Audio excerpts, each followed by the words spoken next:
When was the Interstate Commerce Commission formed?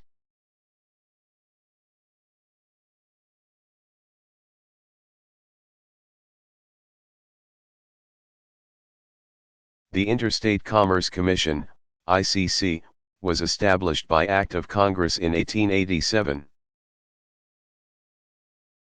The agency is responsible for regulating the rates and services of specified carriers that transport freight, goods, whether raw or finished, and passengers between states. Its jurisdiction, expanded by subsequent acts of Congress, includes trucking, bus services, water carriers, expedited delivery services, and even oil pipelines. The regulatory agency, the nation's first such body, was born out of necessity in the late 1800s. As farmers in particular charged the railroads with discriminatory freight practices. With rail lines crisscrossing the nation, the question of who would control rates and monitor practices had become an increasingly difficult one to answer. Many states, particularly in the Midwest, set up their own regulatory boards. But because the rail companies operated between states, enforcing state laws on them proved cumbersome and impractical. Meanwhile, the railroads, operating without the purview of any effective regulatory body, set their own standards and practices, which resulted in many abuses. In an 1877 U.S. Supreme Court ruling, in the case of Munn v. Illinois, the authority of the state boards to regulate the railroads was upheld. But less than a decade later, in the case of Wabash, St. Louis and Pacific Railway Company v. Illinois, the High Court invalidated its earlier decision and proclaimed that only the U.S. Congress has the right to regulate interstate commerce. Citing Section 8 of Article 1 of the U.S. Constitution, 1790, which states that Congress shall have the power to regulate commerce with foreign nations. And among the several states, and with the Indian tribes, the Interstate Commerce Act was passed in 1887. Setting up the Interstate Commerce Commission to regulate the interstate railroads. The agency's purview was later expanded to include all ground and water carriers that operate on an interstate basis. In addition to controlling rates, the agency also enforces laws against discrimination. The ICC's authority was strengthened by congressional legislation including the Hepburn Act, 1906, and the Mann-Elkins Act, 1910.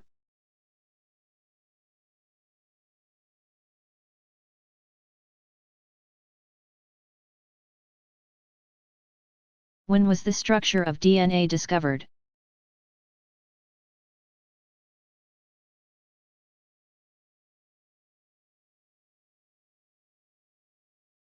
In 1953, American biologist James Dewey Watson, 1928, and British biophysicist Francis Crick, 1916 to 2004, developed a model of the structure of DNA. Short for deoxyribonucleic acid, the acid found in cell nuclei. The scientists posited that DNA is constructed of a double helix, a spiral ladder, held together by hydrogen bonds. In reaching this conclusion, the pair relied on data gathered by British biophysicist Maurice Wilkins, 1916 to 2004. In the Watson-Crick model, each rung of the DNA ladder consists of two pairs of chemicals.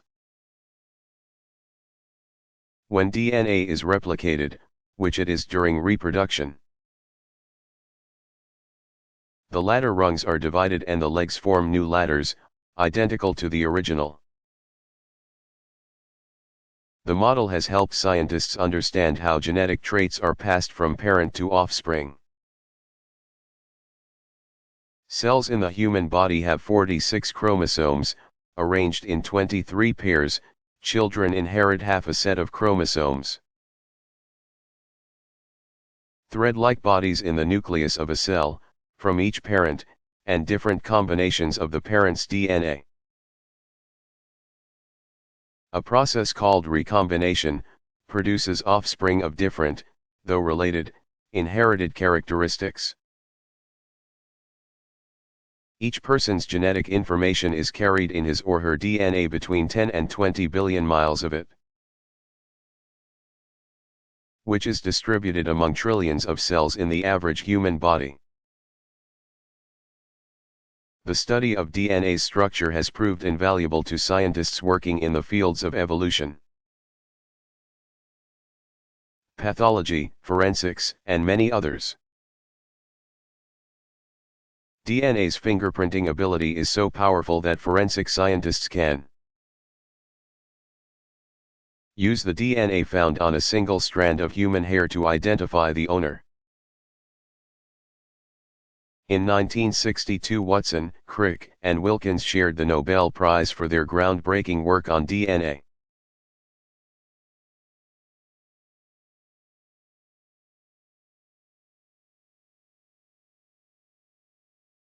When did higher education begin?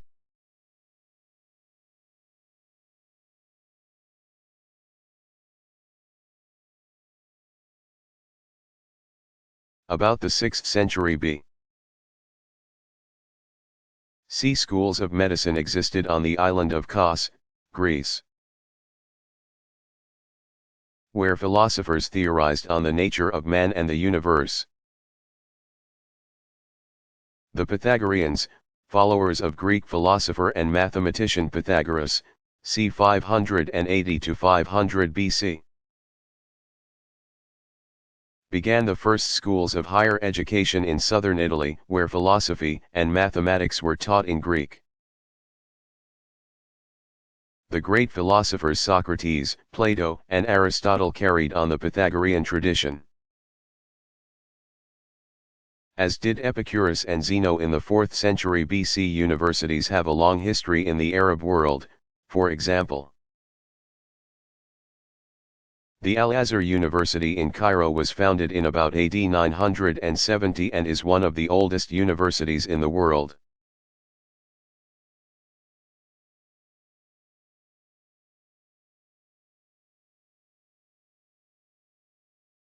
Has a tsunami ever hit the United States?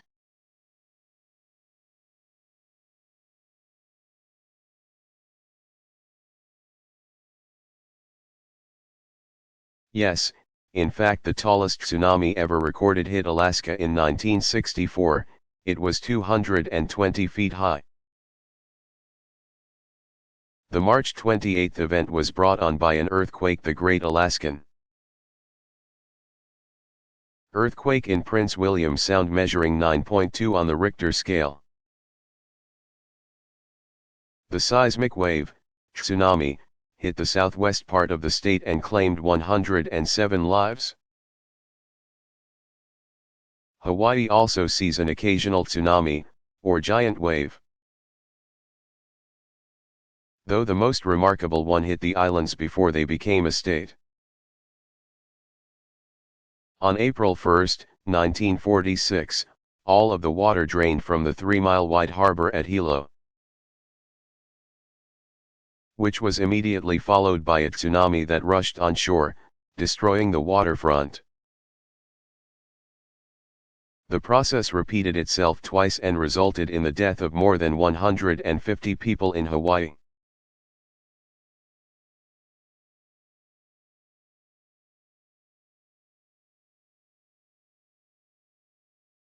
What is Zen?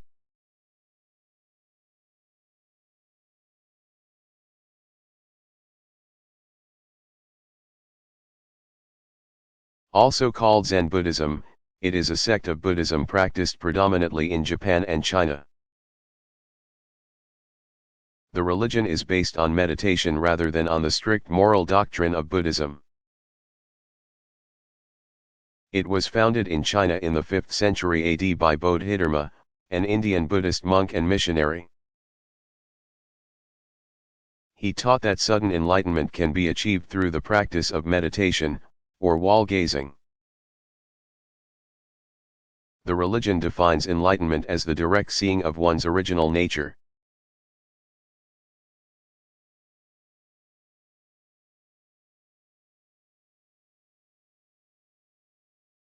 Why did General MacArthur vow to return?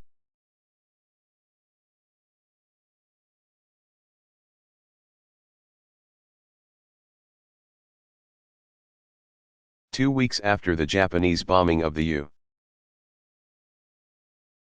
U.S. military bases at Pearl Harbor and the Philippines, Japan invaded the Philippine Islands. General Douglas MacArthur, 1880–1964. The commander of the U.S. Army forces in the Far East, led the defense of the archipelago.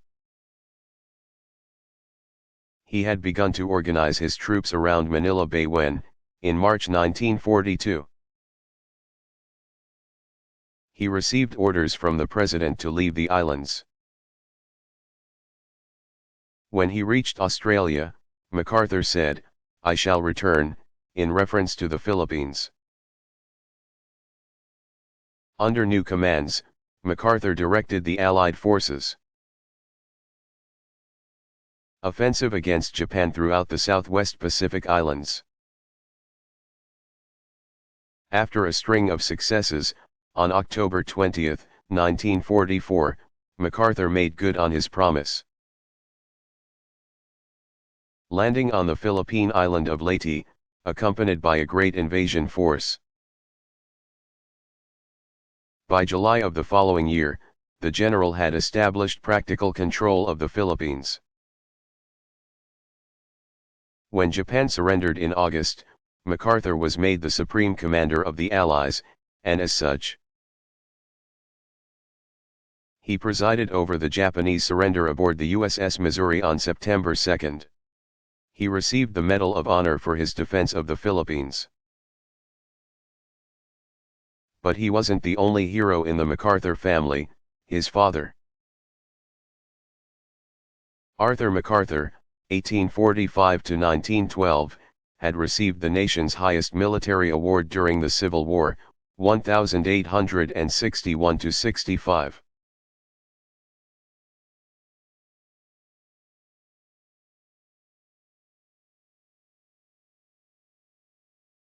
When was our system for notating music developed?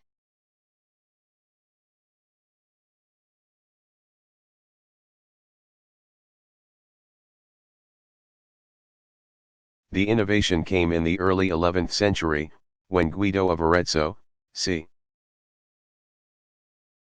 991–1050, an Italian monk, devised a precise system for defining pitch. Guido was a leading music teacher and theorist in his day. As such, he was invited in about 1028 to Rome, where he presented a collection of religious anthems to Pope John XIX. Guido used a system of 4 horizontal lines, a staff, on which to chart pitch, and he used the syllables ut, later replaced with do, re, mi, fa, sol, and la to name the first 6 tones of the major scale. Before Guido developed his precise method for teaching music, singers had to learn melodies by memorizing them, a process that took many years. Using his notating system, singers were able to sight-read melodies. Guido's famous treatise, Micrologus, was one of the most widely used instruction books of the Middle Ages, 500-1350.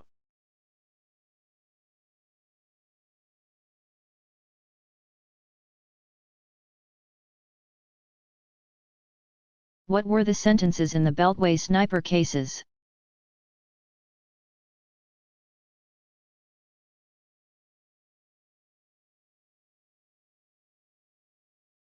The October 2002 shootings that left 10 people dead and 3 critically injured in the Washington, D.C. area set off a flurry of legal activity, which was still underway 3 years later. 2 men had been found guilty by juries in separate trials in Virginia in late 2003, John Allen Muhammad, born John Allen Williams 1960-, was sentenced to death, and accomplice Lee Boyd Malvo, aka John Lee Malvo 1985-, received life imprisonment without parole. Since he was a minor at the time of the shooting spree, the death penalty could not be applied in his case. In October 2004, under a plea deal in 2 other Beltway sniper cases, Malvo received other sentences of life imprisonment without parole and 8 years on gun charges. Muhammad and Malvo were arrested on October 24, 2002, in connection with the Beltway sniper attacks. The random shootings, which terrified suburban Washington and gripped the nation, began with a killing in a grocery store parking lot in Wheaton, Maryland, on the evening of October 2. Within the next 16 hours there were 4 more shootings and 4 more dead. By October 22 there were 8 more sniper shootings, 3 of the victims survived. People were targeted as they went about their daily busyness, pumping fuel outside gas stations, loading parcels into their cars in parking lots, arriving at school, and crossing streets. Tips led investigators to issue federal warrants for Muhammad's and Malvo's arrests on October 23, 2002. They were taken into custody early the following morning at a rest stop in Maryland. The 2 men faced charges in several states as well as the District of Columbia. In addition to Virginia and Maryland, the pair had been tied to crimes in the state of Washington, where their journey had begun, as well as in Louisiana, Alabama, and Georgia. In 2005, with Malvo behind bars for life and Malvo awaiting a death sentence, prosecutors still wanted the 2 tried in other cases, as insurance against reversals on appeals and as closure for the families of victims. But legal analysts questioned the high price of further trials, defense costs alone for Muhammad and Malvo, who received court-appointed, and publicly paid, defenders, were expected to near $1 million. The highly publicized sniper shootings added strength to the gun control lobby. According to federal law, neither Muhammad nor Malvo could buy firearms. The weapon they used in their deadly spree was shoplifted from a Tacoma, Washington, gun store. The store owner and the gun manufacturer were named in a civil suit by the Legal Action Project of the Brady Center to Prevent Gun Violence on behalf of the victims and their families. In 2004, a $2.5 million settlement was reached in the case.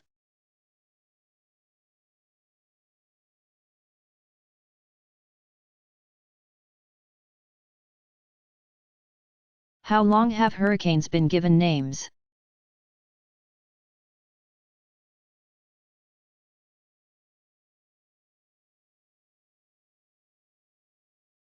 The practice of naming hurricanes has a long history.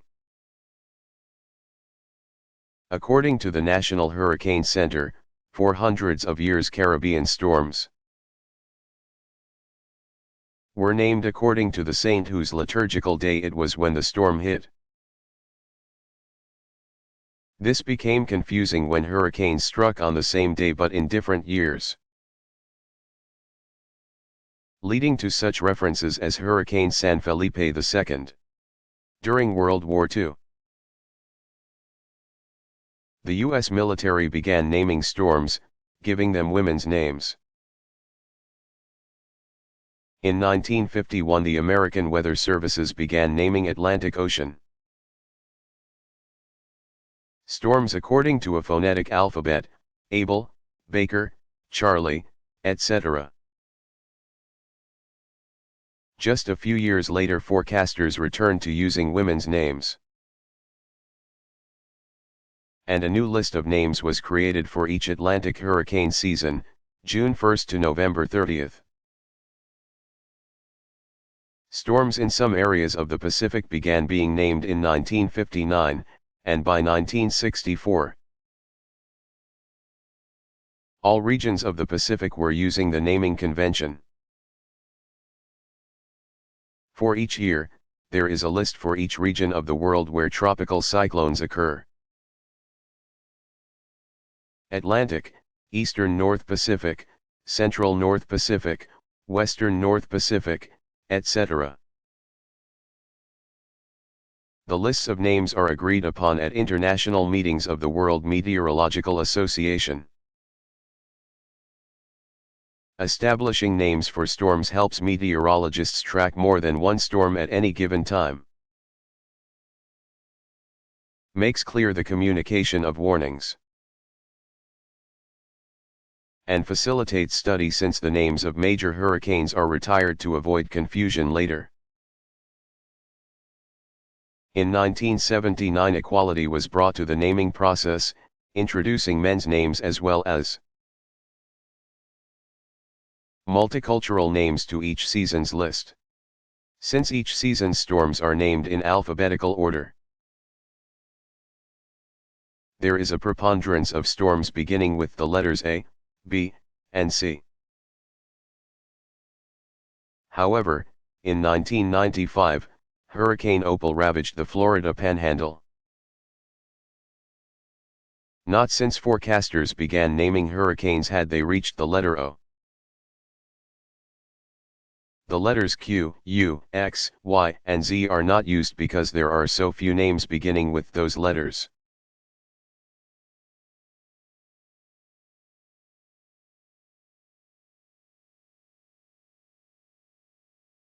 What was Bloody Sunday?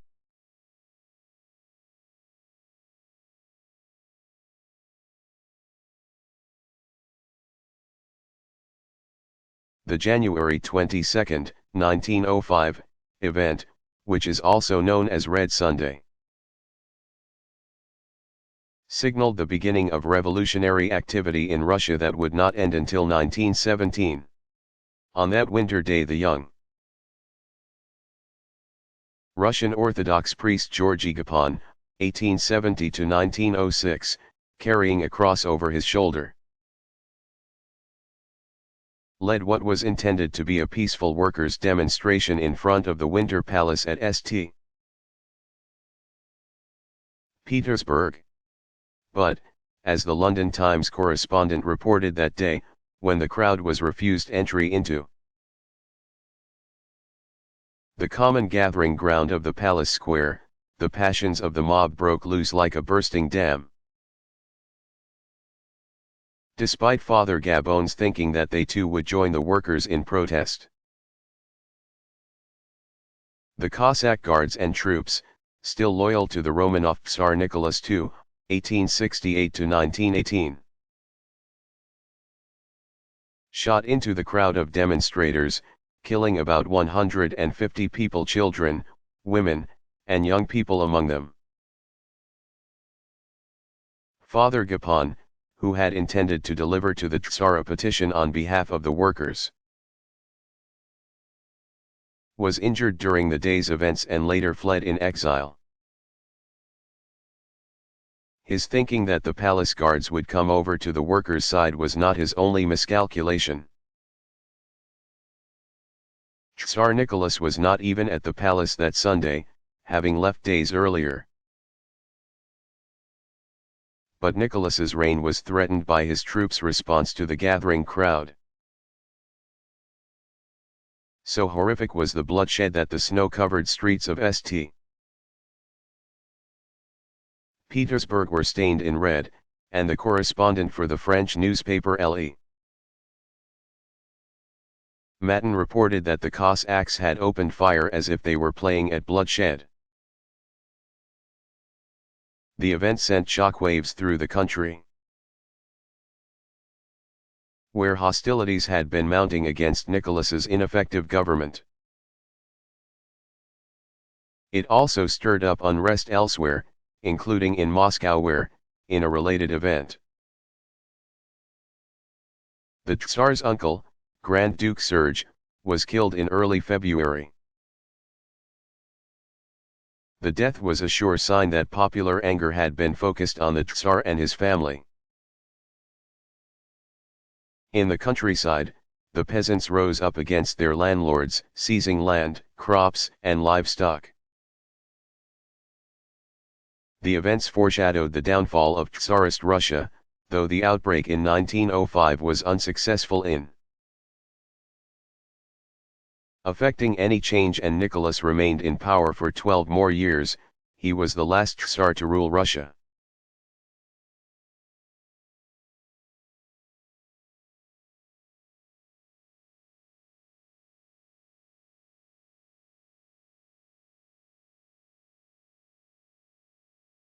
What are the origins of slavery in America?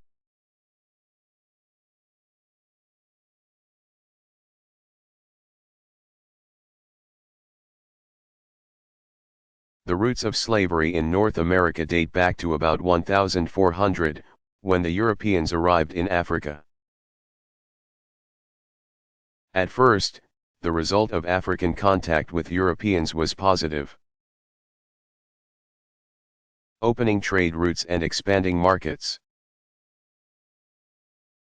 Europeans profited from Africa's rich mineral and agricultural resources and for a while abided by local laws governing their trade. Africans benefited from new technologies and products brought by the Europeans. But the relationship between the two cultures soon turned disastrous as the Europeans cast their attention on a decidedly different African resource: the people themselves. As the Portuguese in West and East Africa began trading in human lives and the Dutch in South Africa clashed with the native people who, once displaced by the wars, became servants and slaves. Other Europeans began calculating the profits that could be made in the slave trade. By the end of the 1400s, Europeans had landed in the New World. Soon Europe's established and emerging powers vied for control of territories in the new lands of North and South America and the West Indies. The Spaniards, Portuguese, Dutch, English, and Swedes all made claims in the Western Hemisphere and began setting up colonies. By the mid-1600s, triangular patterns of trade emerged. The most common route began on Africa's west coast, where ships picked up slaves. The second stop was the Caribbean islands, predominantly the British and French West Indies, where the slaves were sold to plantation owners and traders used the profits to purchase sugar, molasses, tobacco, and coffee. These raw materials were then transported north to the third stop, New England, where a rum industry was thriving. Their ships were loaded with the spirits before traders made the last leg of their journey back across the Atlantic to Africa's west coast, where the process began again. Other trade routes operated as follows: 1. Manufactured goods were transported from Europe to the African coast. Slaves to the West Indies, and sugar, tobacco, and coffee transported back to Europe, where the route began again, and 2. Lumber, cotton, and meat were transported from the colonies to southern Europe. Wine and fruits to England, and manufactured goods to the colonies, where the route began again. There were as many possible routes as there were ports and demand for goods. The tragic result of the triangular trade was the transport of an estimated 10 million black Africans. Sold into slavery, these human beings were often chained below deck and allowed only brief, if any, periods of exercise during the transatlantic crossing, which came to be called the Middle Passage. Conditions for the slaves were brutal and improved only slightly when traders realized that should slaves perish during the long journey across the ocean, it would adversely affect their profits upon arrival in the West Indies. After economies in the islands of the Caribbean crashed at the end of the 1600s, many slaves were sold to plantation owners on the North American mainland, initiating another tragic trade route. The slave trade was abolished in the 1800s, putting an end to the forced migration of Africans to the Western Hemisphere.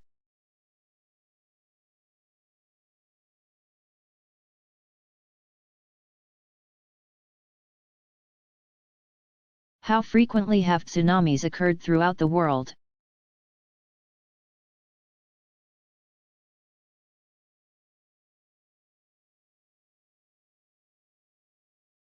Tsunamis typically occur about every 6 years in the Pacific Ocean, and most often during March, August, and November. Although sometimes called tidal waves, tsunamis are created not by tides but by seismic movements. Earthquakes, which produce chains of waves that move across the water at terrific speeds of more than 500 miles per hour. Upon reaching shallow water, the waves grow in height, sometimes to 100 feet or more. As was the case in 1883 when tsunamis reaching up to 130 feet hit an Indonesian island, destroying more than 150 villages and claiming some 36,000 lives. In ancient times, it is believed that a tsunami destroyed the Minoan Greek culture, that of a people who lived on the island of Crete, in the Mediterranean Sea. In about 1450 BC, Crete was struck by a 200-foot tsunami, which either demolished the island or weakened the population such that they could be taken over by the Mycenaeans, who were Greek mainlanders. While tsunamis are known to strike along the Pacific Rim, damage has been minimized by sophisticated instruments that help meteorologists monitor and predict disastrous weather, alerting the public to evacuate from areas of possible danger. Such systems did not exist for the Indian Ocean when a 9.0 earthquake off the coast of the Indonesian island of Sumatra struck on December 26, 2004.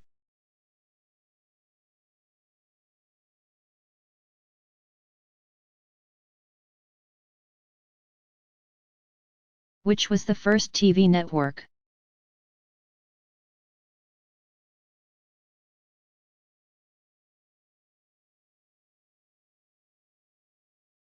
It was the National Broadcasting Company, NBC, founded November 11, 1926, by David Sarnoff. 1891 to 1971, who was then President of Radio Corporation of America, RCA. Sarnoff, considered one of the pioneers of radio and television broadcasting, created NBC to provide a program service to stimulate the sale of radios. In the 1940s he reorganized the network to provide TV programming. Again to stimulate sales of RCA products, this time, televisions.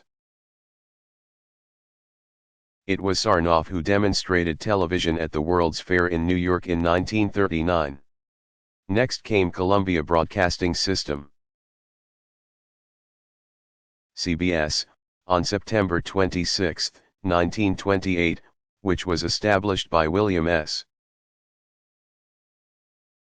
Paley, 1901 to 1990, an advertising manager for Congress Cigar Company. Paley sold some of his stock in the cigar company in order to raise $275,000 to buy into the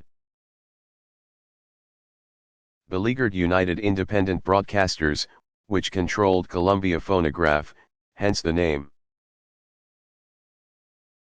He built the floundering radio network into a powerful and profitable broadcasting organization. The American Broadcasting Corporation, ABC, television network was last. In 1943, it was only by government order that the third network, ABC, was created at all. In 1943, when RCA was ordered to give up one of its two radio networks, it surrendered the weaker of the two, NBC Blue, which was bought by Edward J. Noble, the father of Lifesavers candy. In 1945 Noble formally changed the name to the American Broadcasting Company, which 3 years later began broadcasting television from its New York flagship station.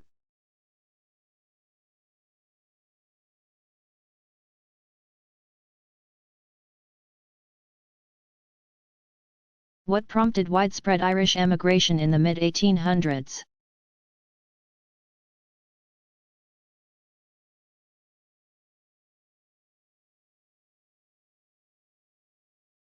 In 1845 Ireland's potato crop failed. Though crop failures in Europe were widespread at the time, the blight in Ireland was particularly hard-hitting because of the reliance on a single crop, potatoes, as the primary source of sustenance. The Great Famine that resulted lasted until 1848. The effect was a drastic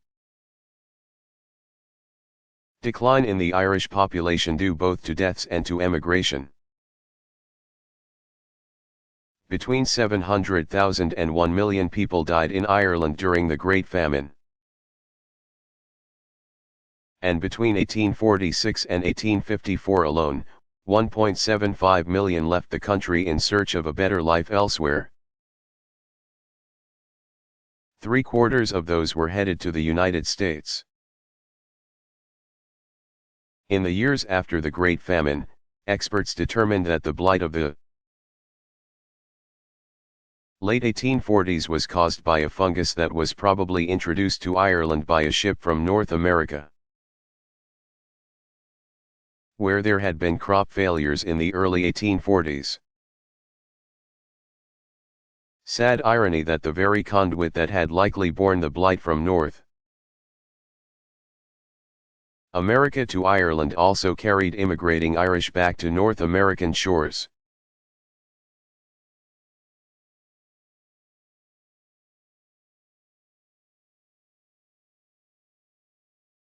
What was the Pax Romana?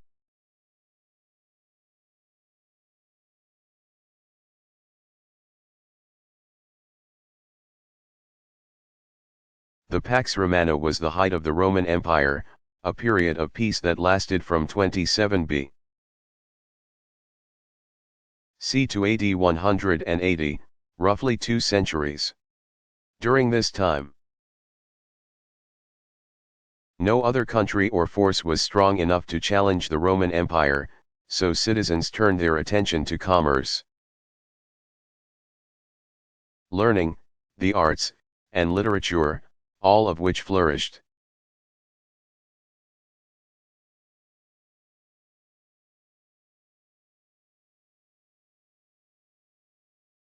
Who invented the vaccine?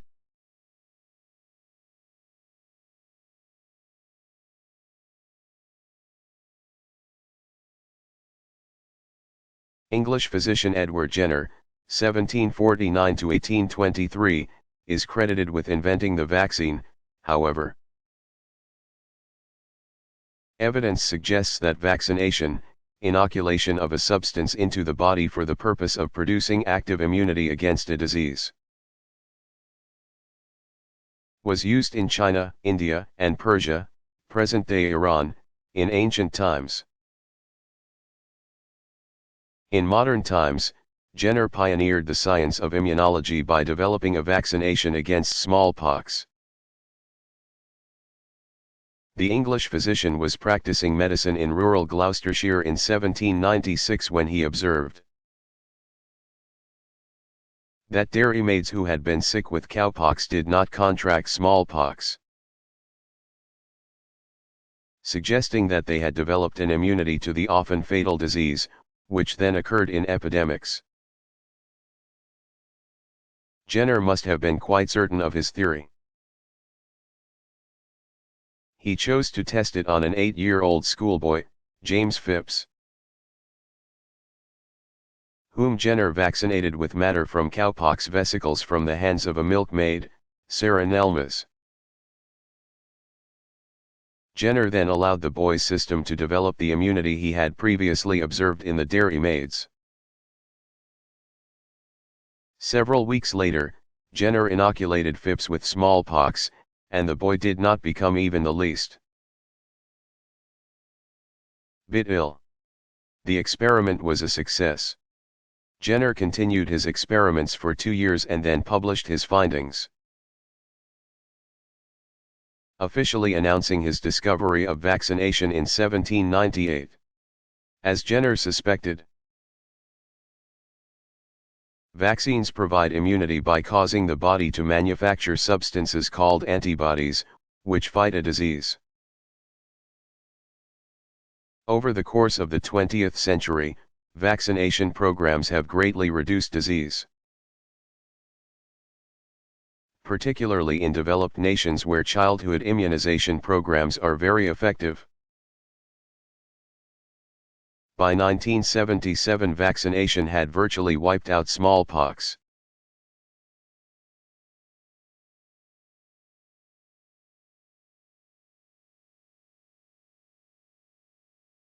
Is there slavery today?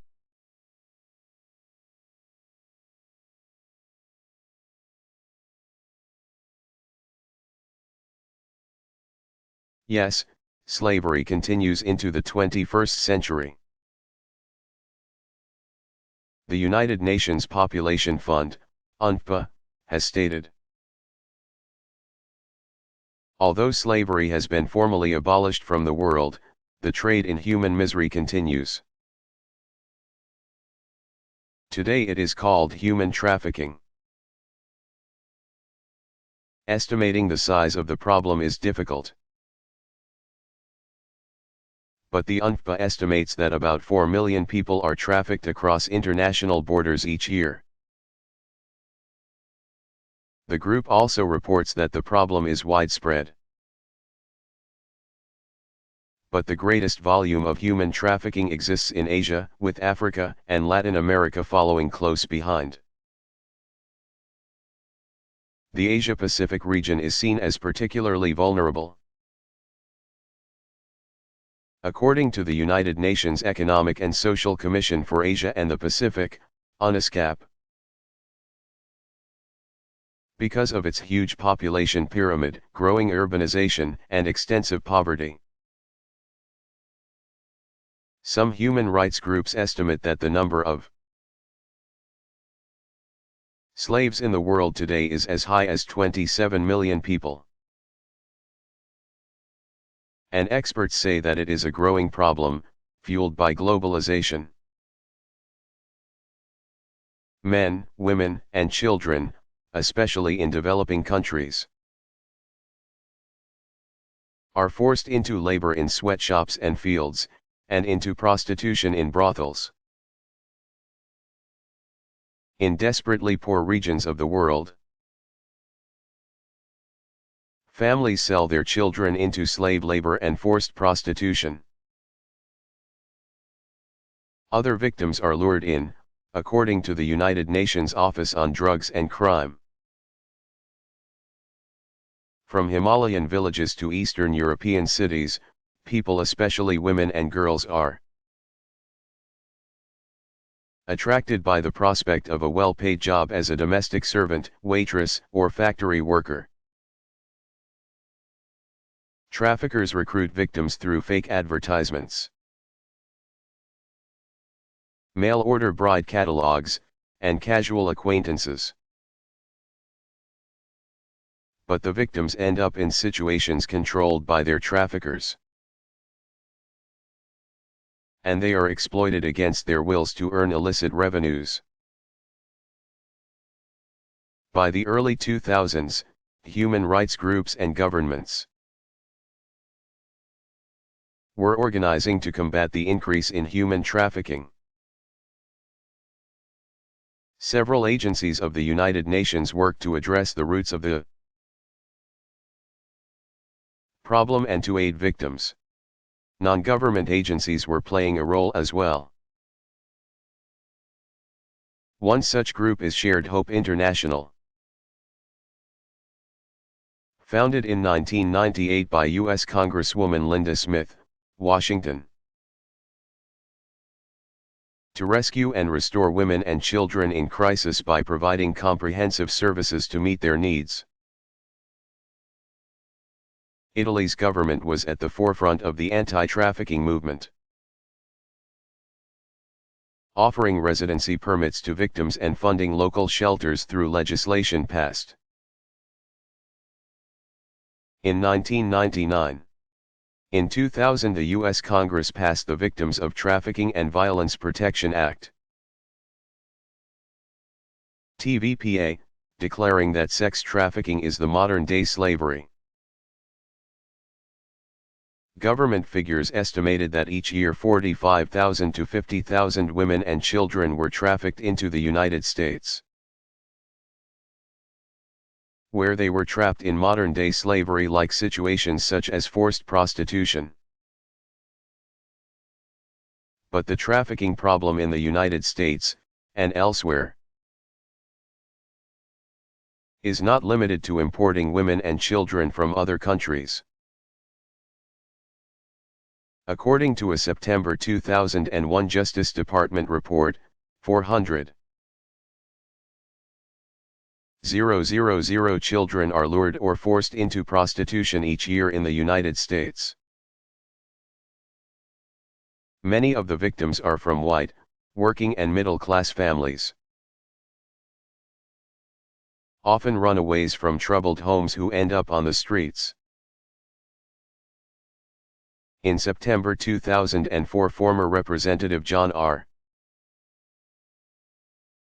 Miller, Washington, was sworn into the newly created position of Ambassador at Large for the U.S. State Department's Anti-Trafficking Office. In a speech, Miller said, "Today, the slavery is not on plantations and in homes. It is in factories and armies as well, and especially in brothels. But the slave masters use the same tools today as earlier slave masters: kidnapping, fraud, threats, and beatings, all aimed at forcing women, children, and men into labor and sex exploitation." Experts agreed that ending human trafficking in the 21st century would require a coalition of government, special interest groups, human rights organizations, and other non-government organizations. Determining the scope of the problem and raising public awareness were important first steps.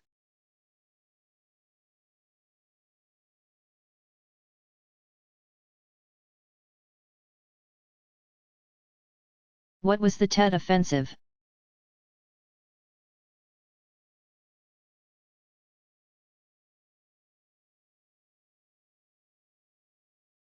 The Tet Offensive was a turning point in the Vietnam War, 1954–75. The assault began during Tet, a festival of the Lunar New Year, on January 30, 1968. Though a truce had been called for the holiday. North Vietnam and the Viet Cong issued a series of attacks on dozens of South Vietnamese cities, including the capital of Saigon, as well as military and air installations.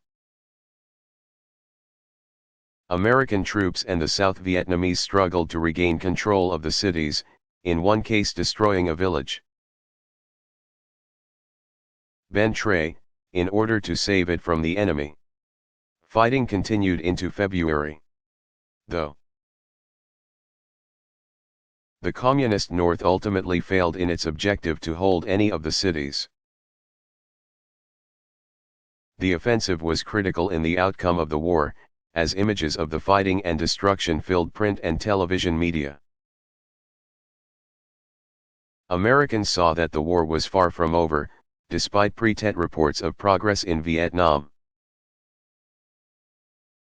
The Tet Offensive strengthened the public opinion that the war could not be won. It altered the course of the American war effort, with President Lyndon Johnson. 1908–1973, scaling back U.S. commitment to defend South Vietnam.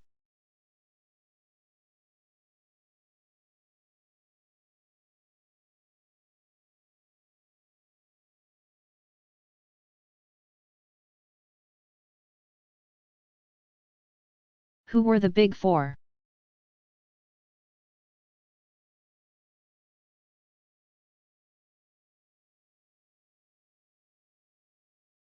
Though the Paris Peace Conference, which began in January 1919, was attended by representatives of all the Allied nations.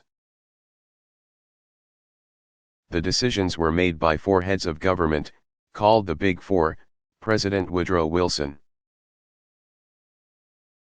1856–1924, of the United States, Prime Minister David Lloyd George, 1863–1945, of Great Britain.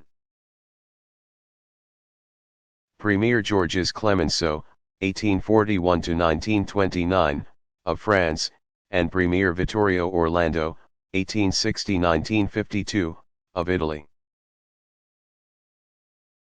Other representatives formed committees to work out the details of the treaties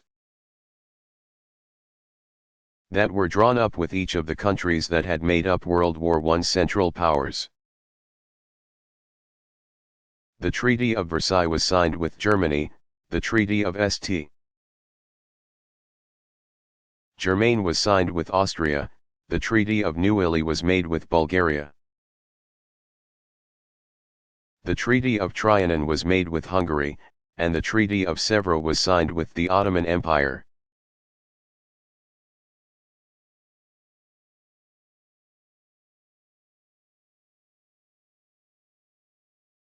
Why is Milton important to English literature?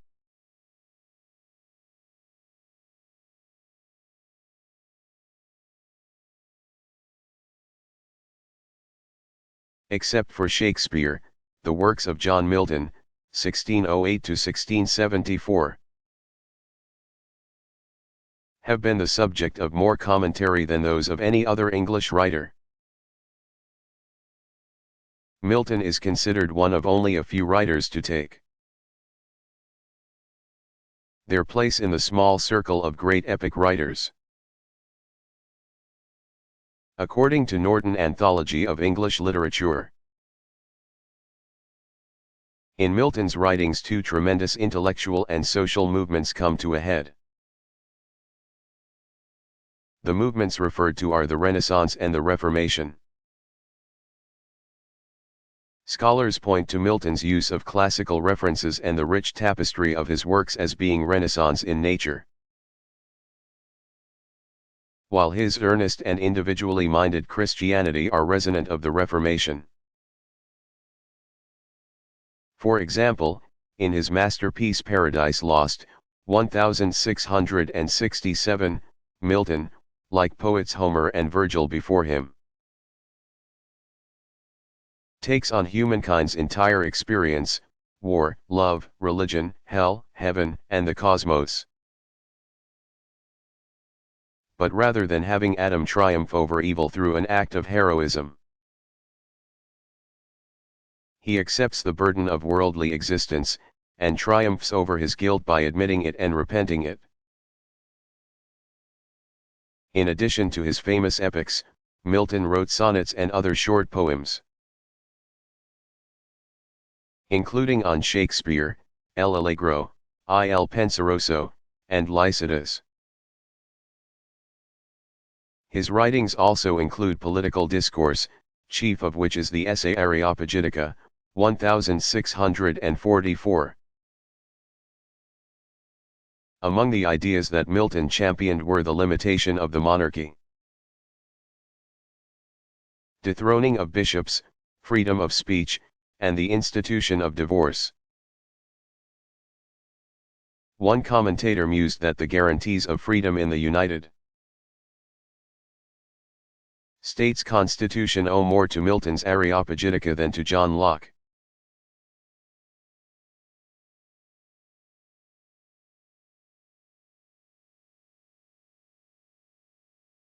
What was the immediate impact of television?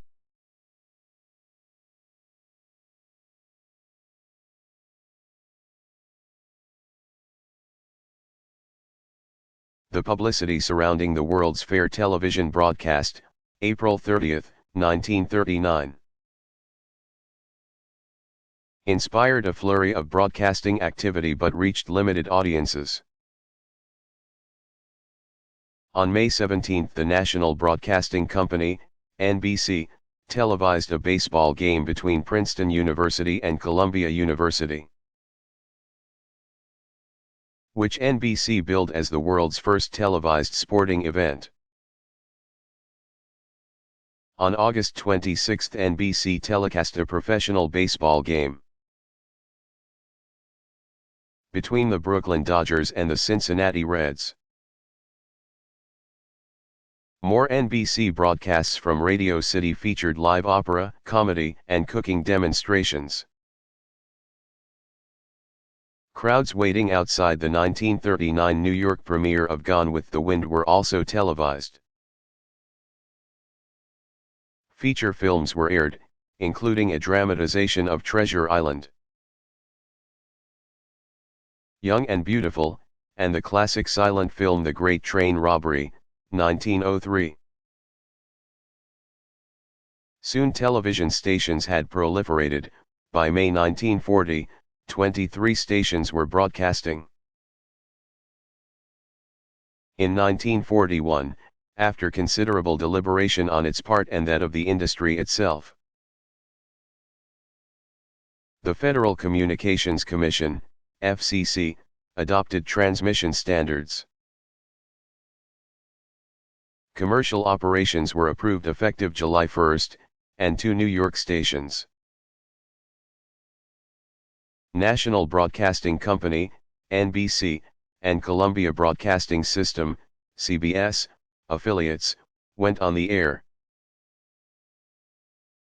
By the end of that year, the first commercial on television,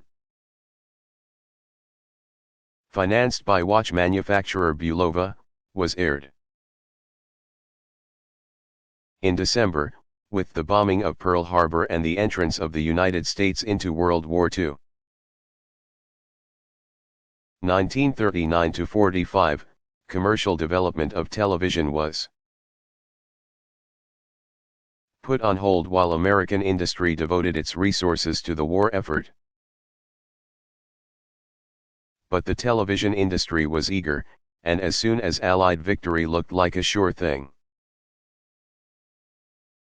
Radio Corporation of American, RCA, reopened its NBC television studio on April 10, 1944.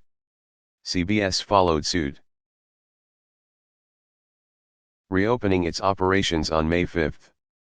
At the war's end in 1945, 9 part-time and partly commercial television stations were on the air, reaching about 7,500 set owners in the New York, Philadelphia, Pennsylvania, and Schenectady, New York. By 1947, the 4 networks that then existed, ABC, CBS, NBC, and Dumont, a short-lived competitor, could still provide only about 10 hours of prime-time programming a week, much of it sporting events. In late 1948, it was estimated that only 10% of the population had even seen a television show. However, as the networks stepped up their programming with live drama programs, children's shows, and variety shows, a format that was familiar and popular to the American radio listening audience, interest in television grew rapidly. By the spring of 1948, industry experts estimated that 150,000 sets were in public places such as bars and pubs, accounting for about half of the total number of sets in operation. Just a year later, 940,000 homes had televisions. And by 1949, production of sets had jumped to 3 million.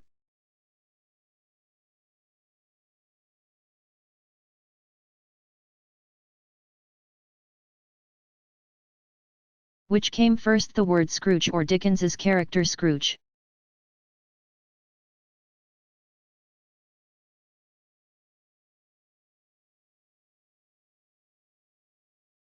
The character Ebenezer Scrooge came first. Brought to life in Charles Dickens's extremely popular story A Christmas Carol, published in 1843. By 1899, the term Scrooge, meaning a miserly person, had entered into usage. Dickens, 1812 to 1870, created many memorable characters. Oliver Twist, Tiny Tim, and Little Nell, to name a few. Among the English writer's most notable works are Oliver Twist, 1837-39, The Old Curiosity Shop, 1840-41, Bleak House, 1852-53, A Tale of Two Cities, 1859, and Great Expectations, 1860-61. Dickens was popular during his own time and is still popular today, attributable not only to the vivid characters he created, but for his expression of social concerns. Though he grew more pessimistic in his later works, Dickens continued to demonstrate his profound sympathy for the oppressed and his belief in the dignity of man.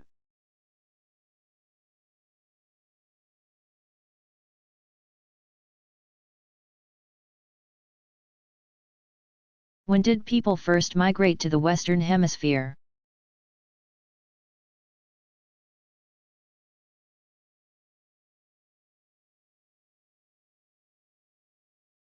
From Europe's discovery of the American Indian at the end of the 15th century to the present.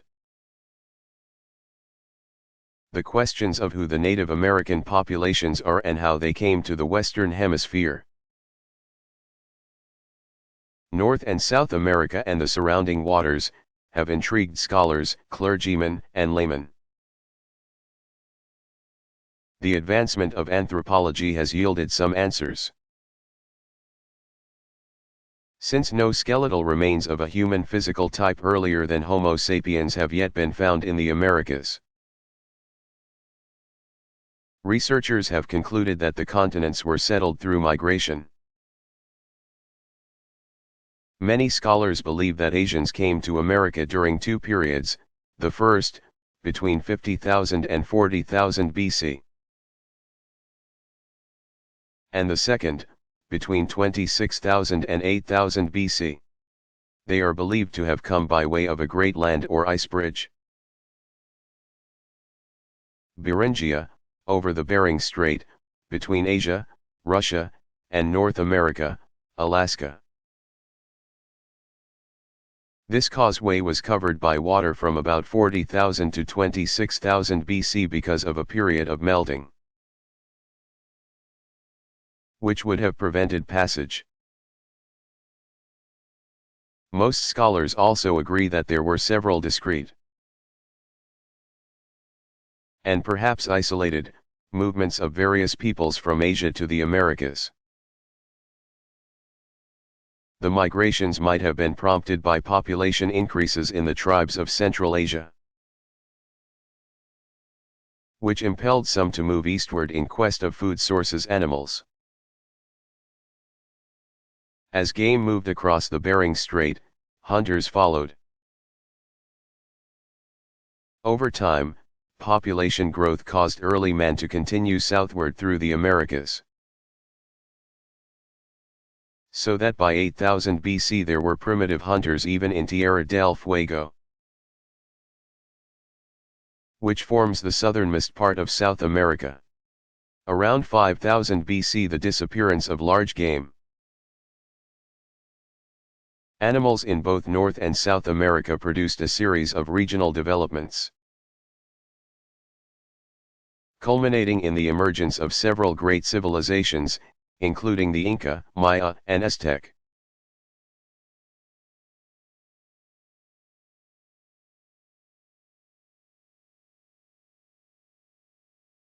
What is NAFTA?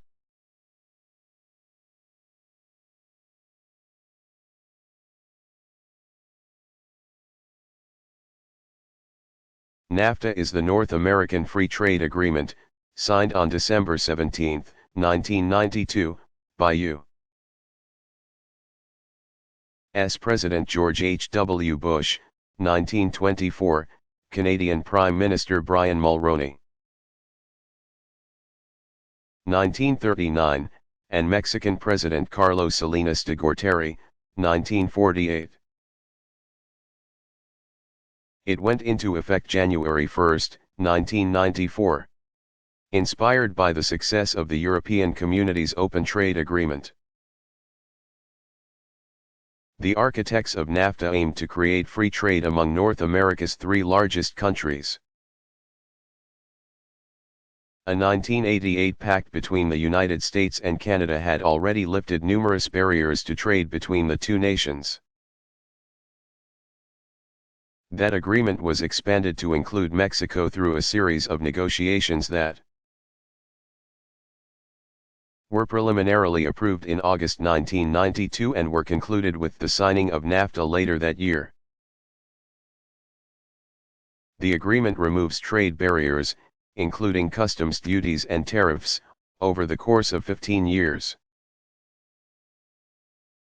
allowing commodities and manufactured goods to be freely traded among the three nations. NAFTA also includes provisions that allow American and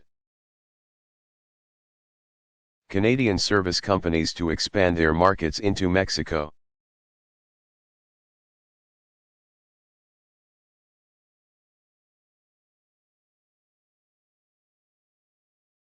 Was Mata Hari really a spy?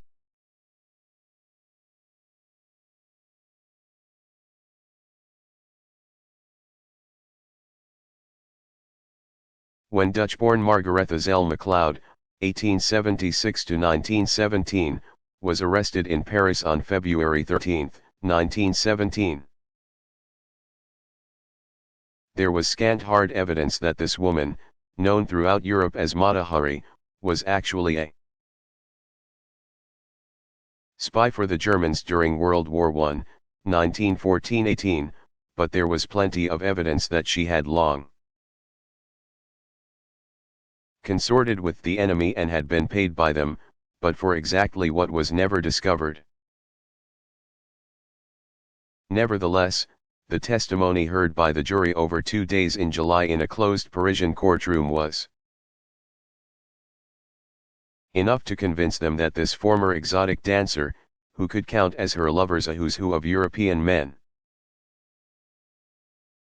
was, in fact, a spy. She was sentenced to death at age 18, the result of a matrimonial advertisement. She married a middle-aged colonial captain in the Dutch army, John Rudolph Campbell MacLeod. He was posted to duty on the island of Java, where his young and beautiful wife,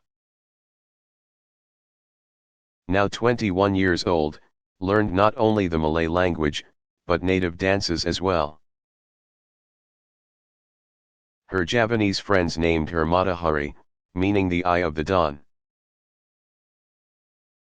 Upon returning to Holland, Matahari secured a separation from her husband and moved to Paris, where she enjoyed a life of excess and soon became known as an exotic Hindu dancer. She performed throughout Europe, all the while engaging in liaisons with powerful and wealthy men. In 1914 she moved to Germany, where she is believed to have been trained as a spy in Antwerp. With World War I on, Matahari returned to Paris. She was permitted to enter France since she owned property there and was a citizen of neutral Holland. She renewed her ties with men of influence and in that capacity collected information for the Germans. The Allied nations kept a close eye on her, and, suspecting her of espionage, set a trap for her. She became a double agent. The French sent her to Spain to work. But there she reportedly met regularly with German intelligence agents. When the Germans ordered her back to Paris, Allied officials, having intercepted a German cable for her, awaited her return.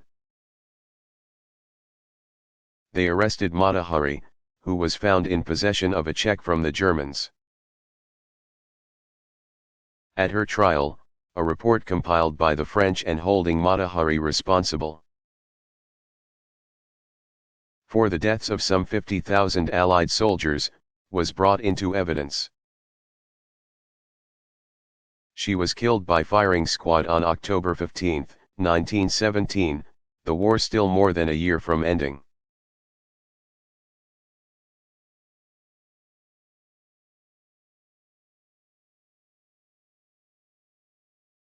Why is Chaucer's Canterbury Tales important to literature?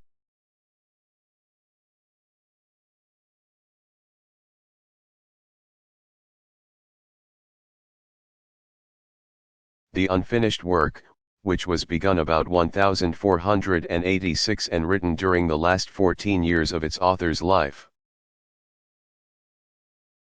is considered a masterpiece of Middle English, the language spoken by Anglo-Saxons in England from c.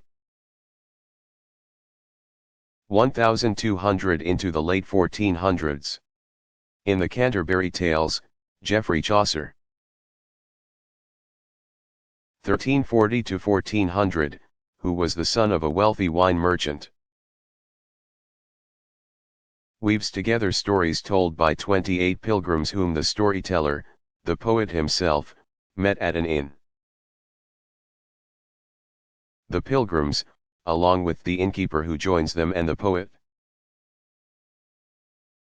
represent all facets of English social life: aristocracy, clergy, commoners, and even a middle class, which was not officially recognized by the social structure of the day, but which, in fact, existed. To connect the tales, Chaucer uses the framing device of a journey to the shrine of Thomas Becket, c.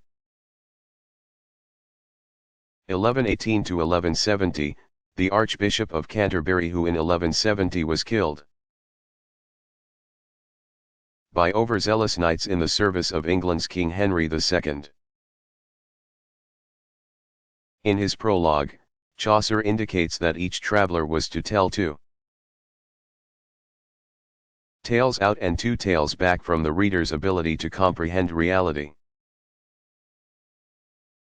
Canterbury Cathedral, for a total of 120 stories,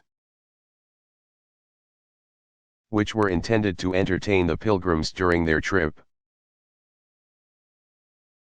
But Chaucer wrote only 24 tales, 2 of which are incomplete. The tales include bawdy humor, fables, and lessons. While the pilgrims reach the shrine, they do not return, a device some scholars have interpreted as deliberate on the author's part,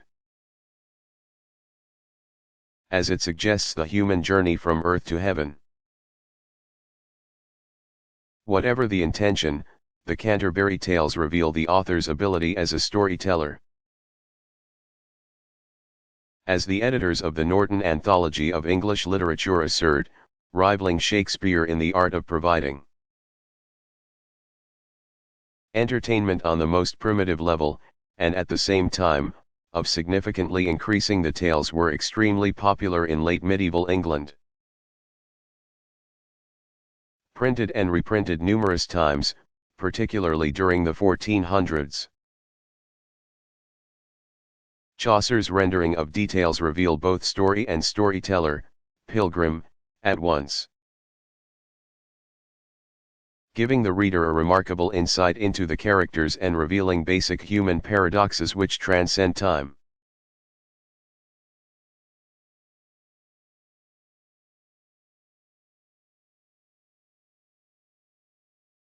What is Gray's Anatomy?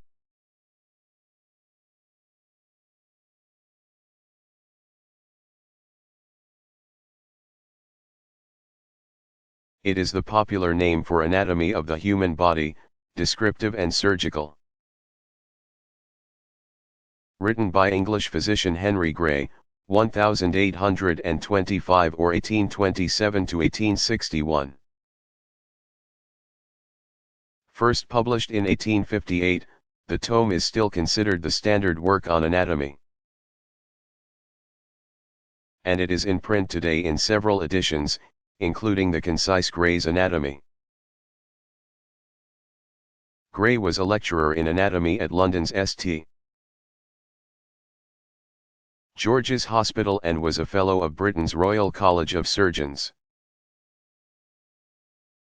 He was 33 years old when he compiled the book,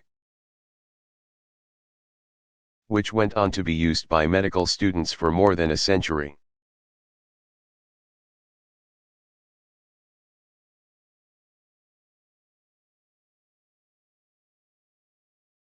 How did cable TV develop?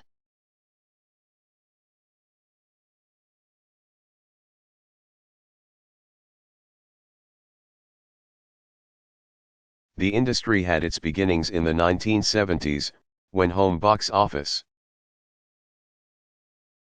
HBO started to beam its signal to customers on a subscription basis. It was a radical concept: let audiences pay direct for the programming, in this case, movies, rather than having it wholly supported through advertising and, in some cases, syndication fees. Another development during that decade proved to have lasting effect: Southern businessman Ted Turner, 1938, bought an independent TV station based in Atlanta and dubbed it a superstation. WTBS was soon made available to some 10 million subscribing households and was the beginning of Turner's cable TV empire, which would later include cable news network, CNN, CNN's headline news, Turner Network Television, TNT, and, briefly, the music network VH1. Soon there were a number of niche-based cable networks airing programming around the clock, music television, MTV was reaching teens and 20-somethings, Lifetime targeted women, ESPN focused on sports, black entertainment television. BET, catered to the African American audience, and American movie classics, AMC. Appealed to a cross-section of American viewers who share a fondness for old, mostly black and white, movies. By the 1980s, the three major television networks, which had risen to power in the 1950s and had remained on the top of their game for the next 2 decades, found that their audience share was dropping. This was aided by the introduction of the upstart Fox television network. Backed by media mogul Rupert Murdoch, 1931. Fox's programming, geared toward a young, hip, and increasingly multicultural audience, found its own following. Soon Americans had more choices than ever before and for a relatively low subscription cost. By the 1990s, the big three networks, NBC, ABC, and CBS, were reaching only 61% of the television audience. Not to be beaten at their own game, the networks responded to the new competition by producing more cutting-edge shows, programs that likely would not have made it on the air before the advent of cable. Further, they began charging their affiliate stations for programming, a trend begun by CBS in 1992.